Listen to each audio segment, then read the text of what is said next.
Olá, 50 e muitas. Hoje quem fala com a gente é a Soninha Francini. A Soninha tem 53 anos, é jornalista, foi apresentadora de TV e é uma política brasileira.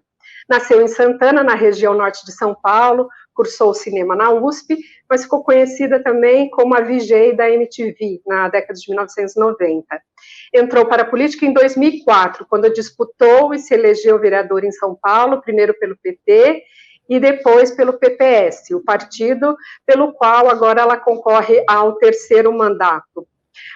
Mas tudo isso é só uma pontinha do perfil dessa mulher que tem um diminutivo no nome, mas é bastante grande e corajosa nas suas convicções. Soninha, obrigada por você ter aceitado o convite dos 50 e muitas. Eu que agradeço, prazer estar aqui com vocês hoje. Então, Soninha, pesquisas indicam que apenas 24% dos cargos do poder público são ocupados por mulheres no mundo. No Brasil, segundo a mesma pesquisa, mesmo representando 52% da população, apenas 16% das candidatas às eleições de 2018 foram eleitas. Na sua opinião, falta motivação, incentivo, conhecimento do processo ou o que para a mulher se interessar e participar mais da política? Bom, como em quase tudo no mundo, é um conjunto de coisas. Hoje em dia isso está mudando, mas até muito recentemente era difícil uma mulher se imaginar na política quando tudo que ela via eram homens. É como você querer que uma pessoa, uma criança que nunca viu um determinado esporte, achar que ela pode praticar aquilo, ou que sempre viu como algo muito distante para pessoas muito maiores, muito mais fortes. Então, assim, tem uma questão de imaginar, de sonhar, de ter uma perspectiva de entrar na política que era muito difícil para as meninas. Aliás, até hoje, muitas vezes, quando você olha uma imagem de bastidores do Congresso Nacional, você praticamente só vê homens de terno e gravata. Então, a gente fez muito esforço, né? Quem está na política fez muito esforço para mostrar imagens de mulheres na política, e a imagem em si é importante. Claro que a mulher estar na política já é em si a ocupação de um espaço, mas se isso não for visível, se isso não for destacado pelo valor que tem, também não tem esse efeito de despertar o desejo, de despertar o imaginário das meninas. Além disso, tem as questões práticas mesmo, né? Muito frequentemente, as mulheres já são sobrecarregadas. Elas já têm o trabalho, elas já têm a família, que inclui as crianças e os idosos, que ficam, né, muito a cargo das mulheres, sim. E ela tem um envolvimento, né? Se ela já gosta de política, ela tem um envolvimento com a liderança comunitária, então ela já está por aqui de trabalho. É difícil imaginar que ela possa acrescentar mais alguma coisa, que ela tenha disponibilidade de ir para as reuniões de partido, de abandonar a casa, a família, o trabalho e a liderança comunitária. Então, a gente precisa também pensar em, se essa mulher for participar das atividades do partido, a gente tem alguma coisa a oferecer para ela quanto aos filhos? Se ela levar os filhos para a reunião, a gente pensa em ter alguém ali para distrair as crianças? Se ela não tiver como levar os filhos, a gente pode ajudar a providenciar alguma coisa? Questões que afetam muito mais mulheres do que homens. Um homem, se tiver que sair numa quinta-feira à noite para uma reunião do partido, emendar no serviço, ele só precisa avisar em casa. Olha, hoje eu vou chegar mais tarde. A mulher vai ter que... Quem passeia com o cachorro, quem olha a criança, quem recolhe o uniforme do varal para o dia seguinte. Então, essa divisão de papéis continua. E isso atrapalha essa entrada na política. E um terceiro fator é o seguinte: quem já é parlamentar tem muito mais facilidade para continuar do que quem está entrando. Então, se quem já está é homem e não tem limite para se reeleger, né, você não tem uma renovação obrigatória no legislativo como você tem no executivo. O executivo é uma reeleição e acabou. Obrigatoriamente você tem uma mudança de pessoas, né? No legislativo você não tem essa mudança obrigatória. Seria possível que todos se reelegessem. E, além do que, você tem uma equipe já que trabalha com você como parlamentar, que passou 4 anos trabalhando com você, por você. Então, essa renovação, que é difícil em si, também faz com que a gente mantenha essa proporção desequilibrada de muitos homens, que eles já estão lá. Então, é mais fácil continuar do que começar. Mas essas medidas recentes, né, dos 30% obrigatórios, inclusive em termos de recursos do fundo partidário, isso começa a permitir, inclusive, esse lado prático, né, de mulheres conseguirem se lançar numa candidatura tendo um mínimo de estrutura para começo de respaldo. É.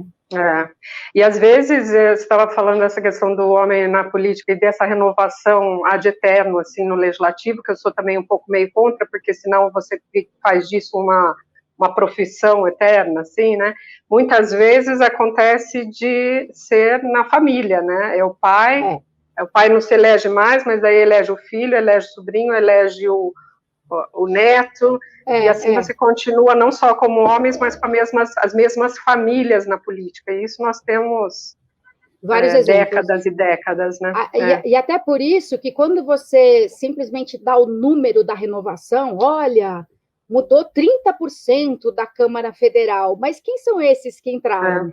Isso representa mesmo uma transformação no modo de fazer a política, ou quem se elegeu era o chefe de gabinete do deputado. E assim, não tem nada de errado o chefe de gabinete querer ser parlamentar, mas a gente não pode olhar o número da renovação como se ele fosse um valor em si. Oba, positivo, renovou. Não é garantia. Exatamente. Não necessariamente é uma renovação, né? Agora, como foi para você, ou como ainda é, justamente falando dessa presença dos homens, né?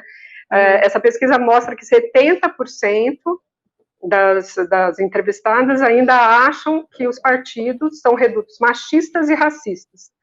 Isso também está mudando? Como é que foi para você, ou como que é atualmente?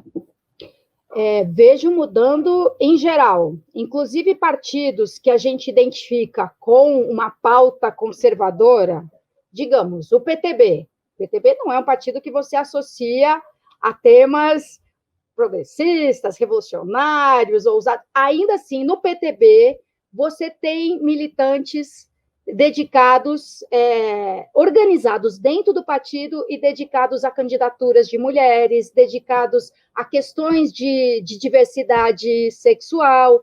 Então, a sociedade está conseguindo se fazer presente nos vários espectros. Isso também é muito importante.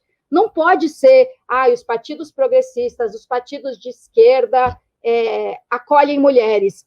As mulheres têm o direito de não serem de esquerda, de serem liberais na economia, de serem conservadores nos costumes. Isso retrata a sociedade também. E se também um partido conservador for muito mais masculino do que feminino, isso piora. A mesma pauta conservadora precisa ter diversidade. E a diversidade enriquece todos os debates. Então, eu vejo, assim, mudou muito. Mudou do meu primeiro mandato para cá. Em 8 anos que eu fiquei fora da Câmara Municipal, eu nem queria ser vereadora, foi tão ruim a primeira experiência, que eu não queria ser vereadora de novo. Eu falei, não, a área pública é o que eu quero para a minha vida, é isso que eu amo. Mas eu quero trabalhar no executivo, onde quer que seja, num espaço desse tamanho que seja, mas que seja um espaço verdadeiro. Porque o que eu via na Câmara Municipal era teatro o tempo todo, encenação o tempo todo, uma desconexão total com o mundo exterior. O propósito dos debates na Câmara era derrotar o adversário, era lacrar, só não existia a palavra, assim, né? Mas assim, o propósito de um discurso na tribuna era ser lacrador, e não resolver um problema, e não melhorar a redação de um texto. Só tinha 2 posturas possíveis, totalmente a favor, totalmente contrário. Uma coisa tão rasa, e isso por quê? Porque debate não existia. Não era o texto que estava em questão. O que estava em questão era a necessidade de derrotar o campo adversário. Então, inclusive, se mentia. O projeto, a gente sabe que o projeto é bom, mas a gente vai falar mal, porque senão eles vão se dar bem com isso, com essa proposta. Então, terminou o primeiro mandato, eu falei, nunca mais eu quero. Passados 8 anos, passou a ressaca, e eu me senti disposta a encarar de novo, e eu encontrei uma Câmara muito melhor do que era antes, muito menos truculenta, muito menos submetida ao comando de 5 ou 6 parlamentares que decidiam todas as coisas. Independentemente das bancadas, os partidos, você tinha um grupo, um núcleo, tal do núcleo duro, que era muito, muito autoritário, muito truculento, composto naturalmente só por homens. E hoje em dia, uma mudança visível e muito importante é que a gente passou de 5 mulheres para 11 mulheres, de uma legislatura para outra. Quer dizer, mais que dobrou o número de mulheres eleitas, o que permite também uma diversidade maior dentro da própria bancada feminina, que, como eu disse, também é importante, que todo tipo de mulheres estejam representadas na política. Uhum. Você falou dessa questão, a mulher tem direito de não ser de esquerda, né? Por questão de minoria, de ser uma minoria, de ter que buscar essa representatividade, esse espaço, você acredita que é cobrado isso também da mulher, de que a sua presença na política seja necessariamente para uma representação de esquerda? Eu entendo que sim e entendo que seja. Claro, porque se foi na esquerda que as mulheres se destacaram como guerreiras, né?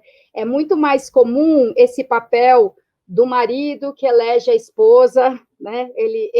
Ele cumpre 2 mandatos como executivo e acaba a possibilidade dele, aí ele elege a esposa, né? A gente viu isso acontecendo muito, e muito mais no campo conservador, muito mais no campo da família patriarcal, tradicional, e a esquerda foi quem, pelo menos esse é o cenário no Brasil, né? Talvez nos países que viveram ditadura comunista não tenha sido assim, mas a gente que viveu uma ditadura militar conservadora de direita, foi a esquerda sempre, aliás, ao longo de todo o século, foram as mulheres do Partido Comunista que saíram em protesto contra o envio de brasileiros para a Coreia, que montaram as suas ligas operárias, né, de tecelãs, de costureiras. Então, de fato, existe na história uma presença maior de mulheres da esquerda fazendo a luta por direitos de mulheres.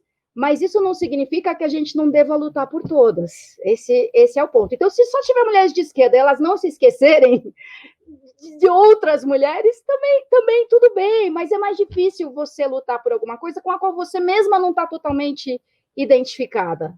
Então, Sim. Eu acho importante que a gente tenha diversidade na política, inclusive as pessoas de quem eu discordo, para a gente construir alguma coisa que seja mais plural.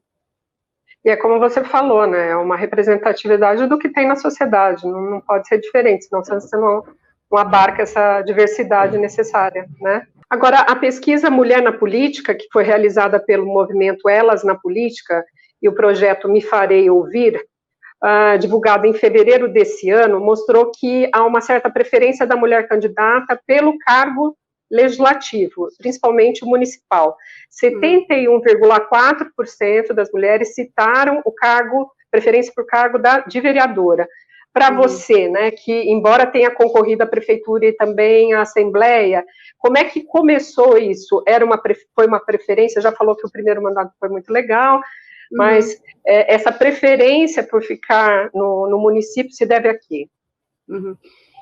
Para mim, embora eu já tenha sido candidata a deputada, para mim o que me move é a pauta do chão, é a pauta da política urbana, que claro que ela tem decisões super importantes em nível federal, a pauta de meio ambiente, mas onde ela se realiza mesmo é no município. E para entrar na política municipal, o legislativo é o caminho para se começar, né? Você tem um campo de disputa mais abrangente. Você está disputando uma entre 55 vagas.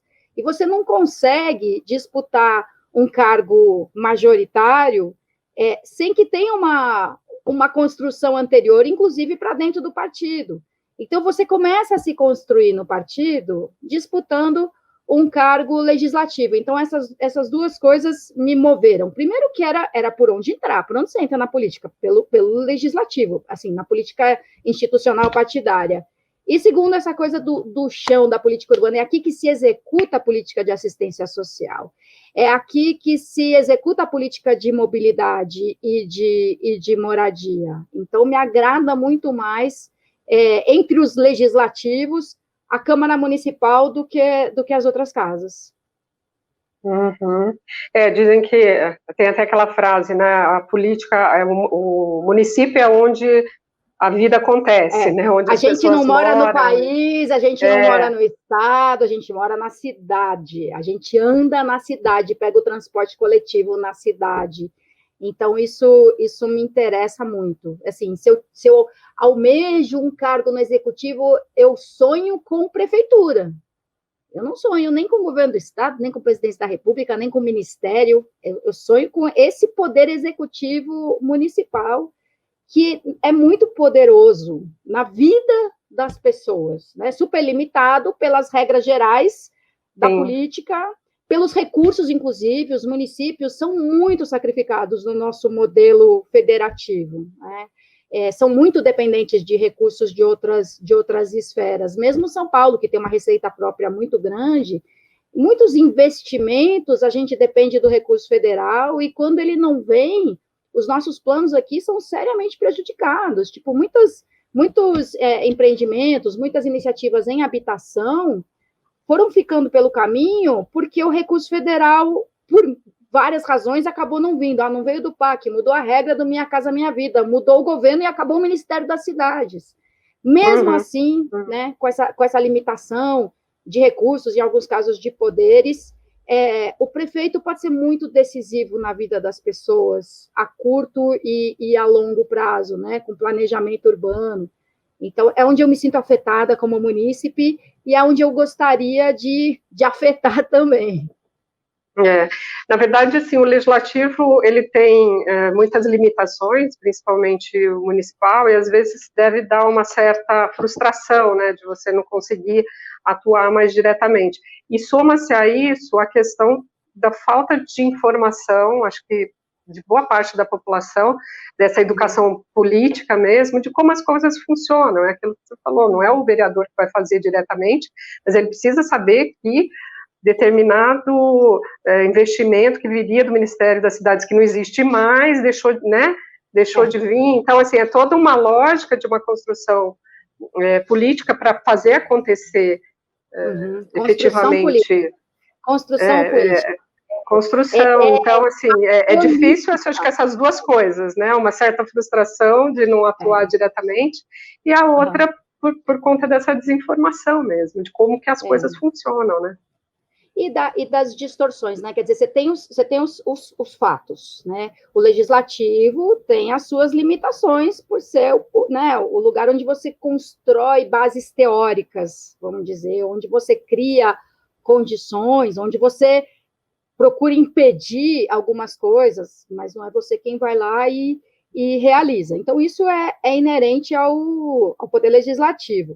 Aí você tem uma outra questão, que é o desafio de formar maioria. Isso também é super complicado, né? Você conseguir convencer 28 colegas, ou 33, ou 37, dependendo do quórum da votação, mas isso também é inerente ao legislativo, faz parte da política, faz parte da democracia. Além dessas dificuldades, tem as distorções, como aquela de que você esquece completamente o mundo exterior e tudo se transforma numa disputa interna. Então, isso é muito frequente, eu não estou nem falando de dinheiro e a corrupção mais grosseira. Estou falando de uma distorção mesmo, que faz com que se considere totalmente normal e até legítimo que um projeto seja sacrificado em função de um outro projeto que não está na pauta. A coisa mais comum é que um debate se arraste muito em torno de um projeto, mas não por causa dele, por causa de outras disputas que estão acontecendo ao mesmo tempo. Então, pode ser o projeto mais urgente do executivo. Mas a gente não está de acordo com o executivo naquela outra medida que ele tomou, e as nossas emendas que ele não executa, e o recurso que está contingenciado. Então, isso para mim é uma distorção. Você tem que fazer essa disputa, você tem que fazer esse enfrentamento, mas não a ponto de prejudicar o andamento de um projeto que em si é muito importante, muito relevante e até certo ponto urgente. E isso acontece o tempo todo. Você não consegue nem votar o projeto, não é que você não consegue formar maioria, você não consegue nem chegar nesse ponto de abrir a votação do projeto, porque ele está amarrado por uma série de outros fatores ambientais que tornam a tramitação mais demorada. É complicadíssimo, isso tem que ter bastante estrutura, né? Estômago, muitas vezes, para fazer todo esse trabalho, né? Tem, às vezes falha a estrutura, às vezes falha o estômago, às vezes dá um desânimo brutal. Desânimo, falta de paciência, né? Mas assim, é importante querer muito. Assim, eu quando voltei para a Câmara, eu voltei querendo muito. Isso ajuda, né? Como em qualquer profissão. Se você quiser ser professor e quiser muito, quiser ser enfermeiro e quiser muito, você vai desanimar às vezes, mas você vai querer encarar, superar e transformar aquilo. Então, para ser político, querer fazer bem, né? Querer fazer bem. Para querer fazer bem, você não precisa estar sempre... não desistir de tentar fazer direito, inclusive, né? Porque se você jogar tudo para o alto, fica mais fácil. Que é um ambiente em que deve ser muito fácil também as propostas de não fazer a coisa funcionar da maneira correta, né? Mas continuando, não vou nem entrar nessa esfera aí de isso é para outra hora. Corrupção e etc. Bom, mas além da candidata mulher, né, que também é fundamental aumentar aí o número de candidatas, temos que aumentar também o número de mulheres que votam em mulher. Isso também está aumentando, mas nessa pesquisa diz que 96% das mulheres ouvidas discordaram muito da afirmação de que política é lugar de homem. E também 86% discordaram muito da afirmação de que mulher não vota em mulher. Mas eu queria saber de você o seguinte, na hora de colocar o voto na urna, isso é realmente uma realidade? Já mudou? Mudando, algumas vezes você ser uma candidata chega a ser vantajoso em relação aos candidatos por causa da aversão que as pessoas têm à política. As pessoas têm aversão, então, assim, não é nem por uma boa causa, necessariamente, mas as pessoas têm aversão à política e quem que representa a política para elas? Os homens brancos com 50 anos que usam terno e gravata. Então, quantas vezes fazendo campanha, alguém me disse, ai, que bom, eu estava sem candidato e eu queria votar em mulher. E eu ouço isso de homens e mulheres. Ou então assim, não, já tem meu voto porque eu voto em mulher. Eu voto em você porque você é mulher. Eu até digo, pera, mas vamos falar um pouquinho mais sobre isso. Porque, além disso, tem outras coisinhas. Não é? Então, hoje em dia, começa a ser até uma vantagem competitiva, mas, claro, a gente ainda está muito no comecinho da ladeira. E aí, se você pensar que você tem o dobro de candidaturas masculinas, né? 2/3, 1/3, também é muito fácil você ter entre todos esses candidatos algum com quem você se identifica muito. Então, as opções são muito maiores. Então, é super compreensível que alguém vote no Gilberto Natalini, no Eduardo Suplicy, porque são pessoas identificadas com uma luta, e uma luta muito, muito forte, muito inclusiva. Então, a mulher tem que abrir mão de votar num candidato de quem ela sempre gostou, por exemplo. De quem acompanha. Ela tem que correr o risco de ver aquela pessoa que ela admira muito, que ela também quer que esteja lá, né? Perder o voto dela por uma mulher de quem ela também goste muito, mas que talvez seja iniciante. Então, tem uma escolha que às vezes é dolorida mesmo. As mulheres, durante muito tempo, lutaram por candidatos homens com quem elas se sentem representadas.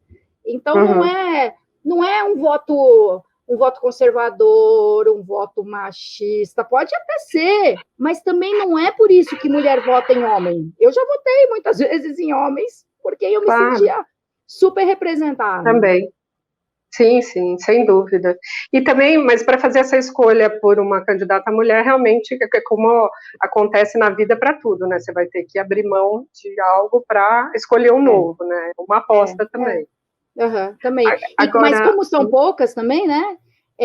Você talvez, provavelmente você não tem uma variedade tão grande de candidatas com várias pautas diferentes. Não, essa é a candidata identificada com o meio ambiente, essa é a candidata identificada com cultura, essa é com esporte, essa com política urbana, de modo que você... Ainda não tem. Hoje em dia, muito mais. Hoje em dia você tem, inclusive, perfis, né? Mulheres negras da periferia, jovens negras, mulheres mais velhas. Então, o repertório, o leque de ofertas sendo muito maior, também ajuda mulheres a identificar, né, nesse universo todo, aquela com quem você sente mais convergências. Né? Agora, como é que você vê as propostas de mandatos coletivos, como a bancada ativista aí na Assembleia Paulista e o Juntas em Pernambuco, né? Que no caso do Juntas é uma proposta foi de unir os mandatos popular, LGBTQIA+, e feminista. De que forma esse modelo amplia essa inserção da mulher na política e também das negras, lésbicas e etc? Eu acho genial.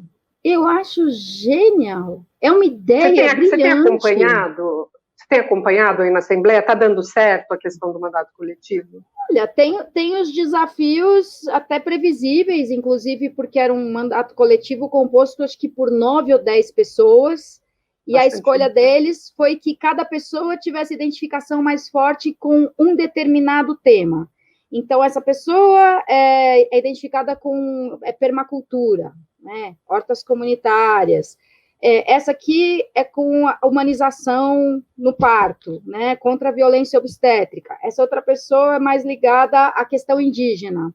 E no parlamento é difícil você, assim, exceto no caso da sua própria produção legislativa, das suas iniciativas, você tem 1 milhão de discussões que não são fáceis de dizer, vai que é sua, pega esse projeto que essa pauta é sua. Então, às vezes, a convivência pode ser desafiadora, né? Quando tem um tema que não é especialidade de ninguém, quem é que tem mais legitimidade para se posicionar?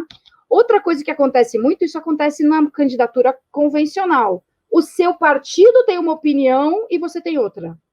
E aí, eu sofri muito com isso também no primeiro mandato, que isso acontecia muitas vezes. Então, a maioria do meu partido decidiu não, mas eu votaria sim. Aí, o que eu faço? Eu sou obrigada a seguir a decisão da maioria do partido e eu vou lá e voto não contra a minha vontade. Isso pode acontecer numa candidatura coletiva, por mais afinidades que as pessoas tenham, vai chegar num ponto que elas não vão todas concordar, mas tem uma pessoa que é a titular daquela cadeira, é o nome dela que aparece no painel, ela representa um coletivo.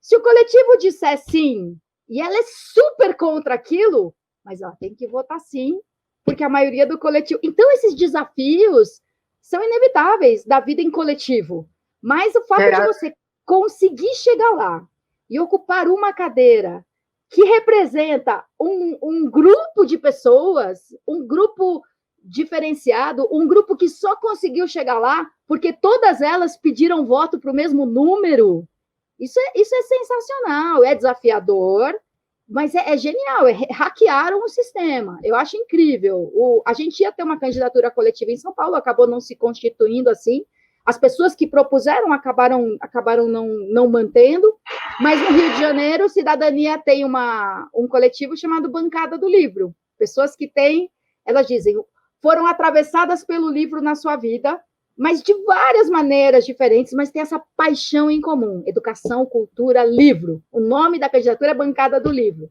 Então, é sensacional, é um bom modo de começar. Inclusive, algumas pessoas do mandato coletivo da Assembleia disputam agora lugares como vereadoras e vereadores, cada um por um partido. Um está no PDT, um está no PSOL, outro está na Rede.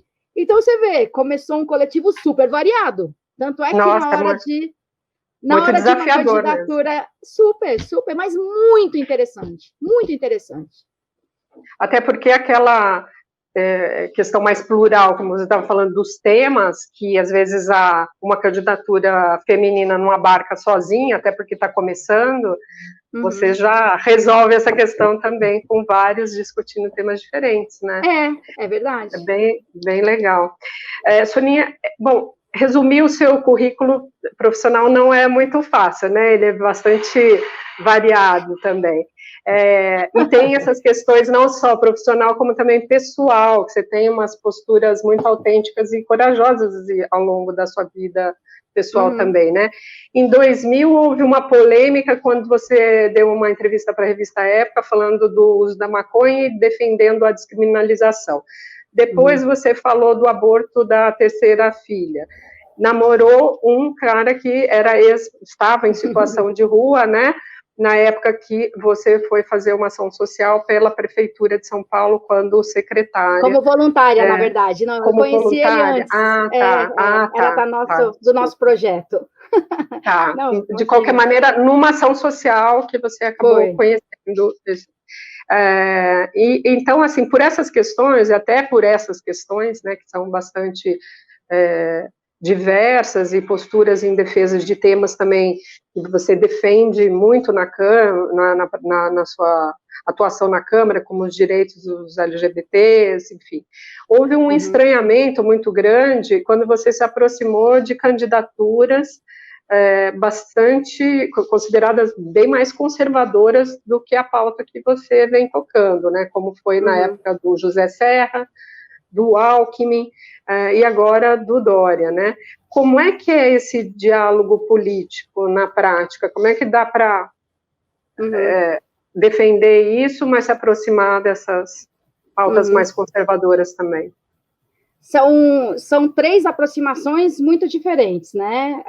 O nosso apoio ao Dória, o meu apoio, né? O partido decidiu apoiar o João Dória, isso me incluiu. Eu achei que seria um apoio super contrariado, mas quando a gente sabatinou o então pré-candidato João Dória, ele me surpreendeu. Tipo assim, gostei, não esperava. Eu gostei. Gostei agora. Esses dias de pandemia, muita gente fala assim, não aguento mais concordar com o João Dória, não aguento mais concordar com a Joyce Hasselman. Então, naquele momento da sabatina do Dória, eu achei ele muito verdadeiro quando ele explicou que não é que ele era contra a política, que ele tinha muito respeito pela política e pelos políticos, admirava muito alguns deles, Mário Covas, coisa e tal, mas ele mentiria se ele dissesse que ele era um político, porque ele não era. Ele era um gestor. Eu falei, tá bom, tá melhorando. Então, ele manifestou uma postura, um conhecimento da cidade e da administração pública que eu não imaginava. E ao longo da campanha, a gente esteve em alguns momentos, em eventos sobre mulheres, com a pauta LGBT, e ele sempre me surpreendia favoravelmente. Então, foi a decisão do partido, mas eu não fui contrariada a apoiar o João Dória, não, porque eu achei que ele estava no rumo adequado. Tanto é que ele montou um secretariado muito surpreendente. No secretariado dele, tinha comunista. Quando eu falo isso, o pessoal do Novo já brigou comigo. Mesmo. Já brigou comigo. A Janaína Lima ficou louca da vida comigo. Imagina como eu falo. Gilberto Natalini, Sérgio Aveleta, Eliseu, que agora é nosso colega vereador, aliás, o Natalini também. Falei, a história deles vem de militância com partido comunista, militância de esquerda. O Eliseu Gabriel, ele tinha sido secretário da Marta. A Heloísa Arruda... A gente precisa colaborar para parar com essa questão tão, né, dicotômica, nossa, e essa bobagem, olha, comunista. O Dória, assim, eu gostei muito de trabalhar com o Dória nos meses que antecederam a posse, era muito surpreendente. Ele foi montando um secretariado que eu falei, caramba, tinha gente que tinha trabalhado com Haddad, tinha gente que era mais ligado ao governo do Serra, sendo que a afinidade do Dória sempre foi maior com o Alckmin. Então, ele tinha essa capacidade mesmo, de uma visão prática. Quem é bom nisso? Profissional, de colocar... Quem é bom nisso? Quem é bom nisso é o Poit, mas o Poit trabalhou no governo do Haddad. E daí? Quem é boa nisso é Heloísa Arruda. Então, ele me surpreendeu. Ele me surpreendeu com essa visão equânime de capacidade. Ele era coerente com essa coisa que ele dizia: o que importa é a capacidade, e ele chamou pessoas de tudo quanto é espectro político, e isso me animou muito. Mas depois da posse, a gente teve conflitos, assim, intransponíveis, né? O meu adjunto... Inclusive do secretário, com você como secretária. Você ficou 120 dias, é isso? Na Secretaria de Assistência Social? Nem isso. Depois da posse, não deu, acho que chegou em 100 dias, mais ou menos. Então, a gente teve um conflito muito grande, porque aí a visão dele, muito prática, nesse ponto de política social, era completamente irreal.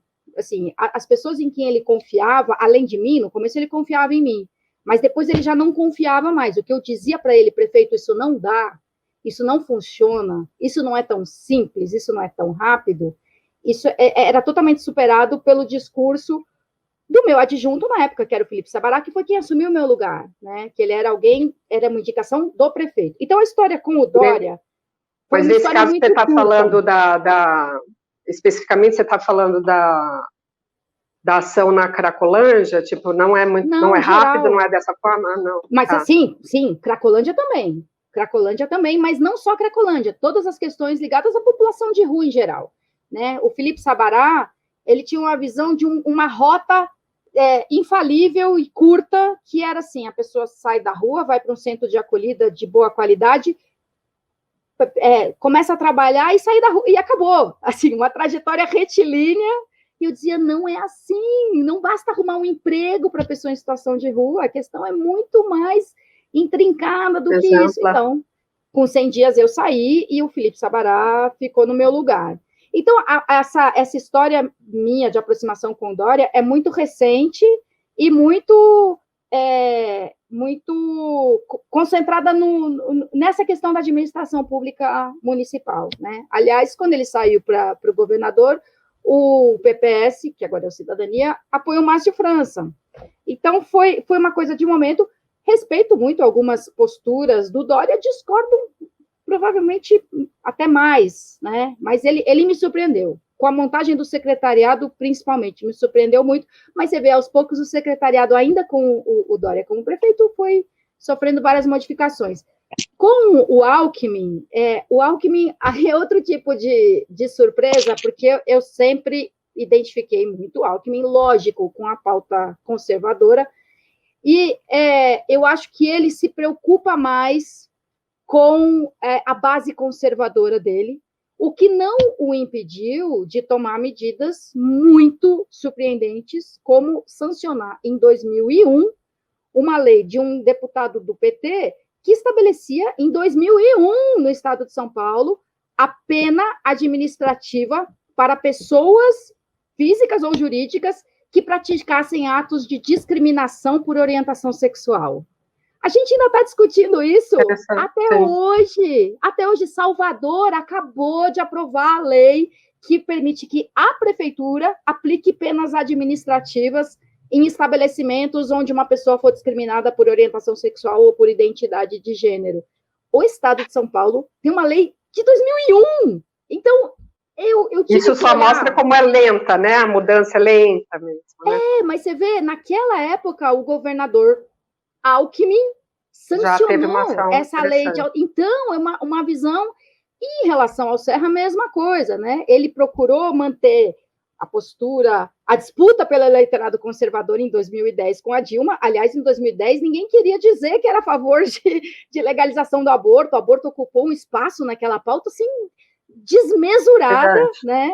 Então, todo mundo até porque tinha uma mulher na disputa, né?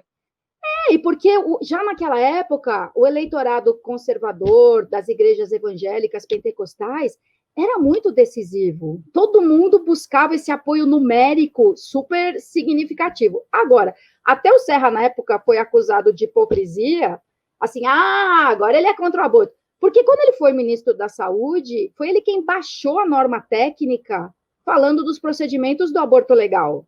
Porque já existia uma previsão em tese, mas sem a norma técnica, o SUS não faria. Então, ele, como ministro, regulamentou. Olha, caso de violência, assim, assim, assado. Na mesma época em que depois a Erundina fez acontecer o serviço, né, no hospital do Jabaquara, em São Paulo. Então, também o Serra ficou carimbado, né, como o conservador, reacionário, mas não é justo. Ele criou a Coordenadoria da Diversidade Sexual assim que ele assumiu como prefeito em São Paulo, né, dentro do município. Mas dentro dessa disputa que se criou, né, em que PT e PSDB se tornaram inimigos acima do que era realmente divergências havia, lógico, mas criou-se uma animosidade que ia além das reais divergências. Tanto é que o antagonismo do PT realmente é o Bolsonaro. E o eleitorado conservador, não engoliu muito essa história de que o PSDB era o porta-voz do conservadorismo, até porque, olhando na prática, o PSDB assumiu ao longo da sua história diversas posturas que contrariaram os setores conservadores. Agora, eu continuo tendo divergências com o Dória, com o Serra, com o Alckmin, com o Haddad, e as divergências, para mim, fazem parte da vida. Seja um prefeito com o qual eu me identifico mais, ou um prefeito com o qual eu me identifico menos, eu vou defender o que eu acredito, mesmo que eu seja da base do governo, por exemplo. Eu vou querer emplacar as minhas propostas, as minhas pautas. A gente pode fazer isso na construção de textos, né? No legislativo, você oferece emendas, você oferece substitutivos, e eu vou tentar. E se eu não for contemplada, eu posso votar contra um projeto daquele de cuja base eu faço parte. E essa é uma característica muito bacana do Cidadania, que entende que, não contrariando princípios do partido, você pode ter posições divergentes. Tem esse respeito. Aliás, no Estatuto do Cidadania, está vedada a possibilidade de fechamento de questão. Fechamento de questão é quando o partido impõe uma posição, apesar de divergências individuais. Então, também o fato de estar antes no PPS e no Cidadania, também me dá essa possibilidade de apoiar a parte que eu concordo e nem por isso engolir a parte que eu desaprovo. Mas, assim, independente dessas questões que, lógico, tem ações progressistas, leis, etc., e apesar deles representarem, naquela época, pelo menos, uma gestão mais conservadora, isso, o que eu queria entender, assim, isso não atrapalhou quem votava em você? Não houve esse entendimento? Você acha que afastou? Até hoje, com certeza. Tem muita gente que me encontra e fala assim, eu gostava. Até hoje a gente pergunta disso, como é. Não, eu gostava tanto de você, até você se aliar a essa gente. E ainda ouvi esses dias, assim, não acredito que você tá do Covas. Para mim, Covas e Russomano é a mesma coisa. Isso é isso é uma narrativa tão injusta, tão absurdamente injusta. Mas que acaba vindo na esteira dessa história de que, eu não sou político, né? Essa execração do que é ser político. Você precisa ser político, bom político. O Bruno Covas nunca negou isso, né? Aliás, o discurso dele assim, eu tô falando de... então, o discurso dele de posse foi, em si, já, né, uma afirmação. Ele disse no discurso, eu sou político. Tudo bem que ele não é, mas eu sou político. Mas por causa dessa construção dos últimos anos, o PSDB é um partido reacionário, o PSDB não governa para os pobres, e aí uma pessoa é capaz de dizer que, para mim, Covas e Russomano é a mesma coisa. Imagina, o Covas é o cara que se contrapôs ao Bolsonaro, mesmo quando teve a chapa Bolsodória, né? Ele nunca deixou de criticar a política desambiental do Bolsonaro, né? Ele aqui assumiu, pela cidade de São Paulo, compromissos internacionais que são arrojados em termos ambientais. Sim, importante. Né? E quando o governo federal está fazendo o contrário, né? Aquilo que já era básico, preservação de mangue e restinga, isso está sendo revogado. Então, o Russomano é um cara que se orgulha, né, de estar do lado do Bolsonaro, enquanto a gente tem um prefeito que defende pautas de direitos humanos, pautas identitárias. Ele baixou um decreto recentemente com medidas de enfrentamento ao racismo institucional. E na esteira disso, ele nomeou 12 equipamentos públicos com personalidades negras. Então, não tem comparação o Bruno Covas com o Russomano, mas esse discurso, né, esse antagonismo que foi criado, puta, ela saiu do PT, ela apoiou o Serra na eleição, isso ainda pesa. Ainda pesa por causa dessa imagem. Traiu o PT, que era o partido identificado com o povo e tal, e pior ainda, foi para o partido dos ricos. Mas é uma pena, porque nenhum dos dois discursos é completamente verdadeiro. Né? Mas a gente luta com isso, luta até hoje, isso impacta. Para a gente terminar, Soninha, eu queria te perguntar duas coisas. Eu queria falar um pouco sobre a importância de quem deseja concorrer, no caso, mais a mulher ainda, para ela entender o que é a política, conduzir as discussões, fazer materiais específicos. Hoje a gente está vendo iniciativas de movimentos e organizações da sociedade civil que estão ajudando nessas novas candidaturas, né, para encontrar esses apoios, inclusive gratuitamente. Mas em 2013, você já fazia um blog que chamava Tecla SAP. Ele não é exatamente a mesma coisa, mas a sua intenção era traduzindo a política para o português.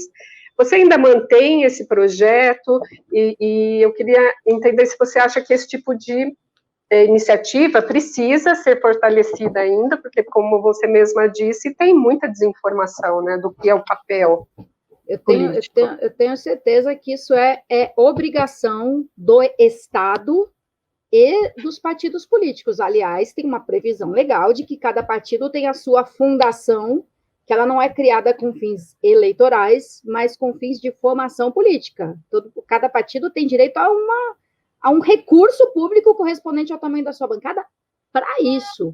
Então, eu tenho certeza, para mim, isso devia fazer muito mais parte do ensino formal, né? O currículo escolar até hoje ensina tabela periódica, mas não ensina quociente eleitoral. Você consegue distribuir os elétrons no átomo, mas não sabe por que uma pessoa com 20 mil votos não se elege e uma pessoa com 15 mil votos se elege. Agora, a explicação da política faz parte do mandato, né? Por isso que eu não tenho mais um projeto paralelo, porque, para mim, é parte da obrigação de um parlamentar descrever, explicar tanto o que é mais objetivo, o regimento. É importante que as pessoas entendam como funciona a tramitação de um projeto de lei, mas mais do que isso, a gente explicar como se joga o jogo mesmo, né? No futebol você tem lá o livro de regras, claras ou não, você tem o regimento do campeonato, mas você tem a disputa, você tem o cálculo, você tem os artifícios. E eu acho importante também traduzir para as pessoas ou mostrar ao longo da trajetória o que é que foi mudando naquele caminho, para que elas consigam formar o seu próprio juízo. Isso que eu acho que é importante. Você não pode depender só de uma manchete que resuma uma tarde inteira de debates em 4 palavras impactantes. É muito mais complexo. E os jornalistas também não compreendem tudo. Eles acompanham, é como se eles vissem só o final do campeonato. Você narra o placar e o clássico do jornalismo, um deles é assim, votaram na calada da noite. Não, a gente começou a discutir às 3 da tarde e quebrou o pau por 11 horas até finalmente construir um substitutivo palatável às 2 da manhã. Parece que a gente entrou na ponta do pé de madrugada e votou sem ninguém ver.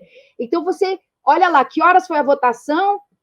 55. O governo atropelou na calada da noite. Não, foi uma batalha terrível para se chegar naquele resultado. Então, eu preciso narrar o jogo para que as pessoas não olhem para o placar e achem que entenderam tudo. Até para que, quando de fato isso acontecer, se for algo que foi na calada da noite, possa se fazer a distinção, né? Se for verdade, exatamente. Né? Como é que você vai saber se é verdade ou não, se você não está dizendo tudo o que aconteceu antes, né? Exatamente. Você pode ter uma unanimidade que é totalmente verdadeira, ou uma unanimidade de conveniência, de ocasião, porque se eu votar a favor desse projeto, então o meu projeto também vai ser, eu vou conseguir emplacar o meu. Então, se você não analisar em contexto, você vai ter conclusões muito erradas, muito, para o bem e para o mal. Você pode achar uma coisa linda, ai, que bacana, unanimidade, todos concordaram. Não, unanimidade fajuta. Na verdade, só tinha uma pessoa no plenário aquela hora e o voto foi simbólico. Tipo, ninguém nem leu, porque tinha acordo, tem que ser no porque já estava contexto. acordado. Tem que ser no contexto. Soninha, agora, de fato, para a gente terminar, eu acho que, por tudo que você falou, né, e pela sua trajetória, você mais ganhou aí do que perdeu nessa trajetória política, e você é candidata novamente, até por isso, né, aí na Câmara de São Paulo. Quais são os desafios novos que você espera enfrentar? Quais são as bandeiras que você está defendendo aí para eventual novo mandato? A gente tem algumas questões muito complexas, e que é difícil você conseguir levá-las a plenário. Então, esse é um grande desafio no legislativo, não é só ganhar a votação, é acontecer a votação. Então, a gente tem alguns projetos urbanísticos muito bons, a revisão da Operação Urbana Água Branca, o projeto de intervenção urbanística da Vila Leopoldina, mas eles estão amarrados, entre outras coisas, por causa de uma expectativa da revisão da Lei de Uso e Ocupação do Solo, da revisão do plano diretor. Essas questões muito abrangentes, assim, além, claro, de todas as outras questões pontuais, serviços da assistência social, que eu acho que tem que ser reformulados, reformatados. Então, tem o Conselho Tutelar, essa é uma pauta, eu passei 4 anos tentando votar, levar a votos, o PL 560 de 2016, é um projeto do Haddad, que eu tô tentando levar a plenário para ser votado. Ele cria um outro arcabouço para o Conselho Tutelar, e não vai, e não avança. Então, até posso chamar essa de uma questão mais pontual, bem específica, Conselho Tutelar, mas as outras são muito mais abrangentes, porque envolvem muitas coisas ao mesmo tempo, desde educação ambiental, até os contratos de concessão, até os contratos de varrição, que são uma outra categoria, né, não é da coleta domiciliar. Então, tenho 4 anos aí para lidar com questões de muita musculatura. Sem dúvida. Soninha, então, muito obrigada por você ter conversado com 50 e muitas. Obrigada por você ser uma mulher que representa as mulheres de forma tão bacana e digna na Câmara de São Paulo.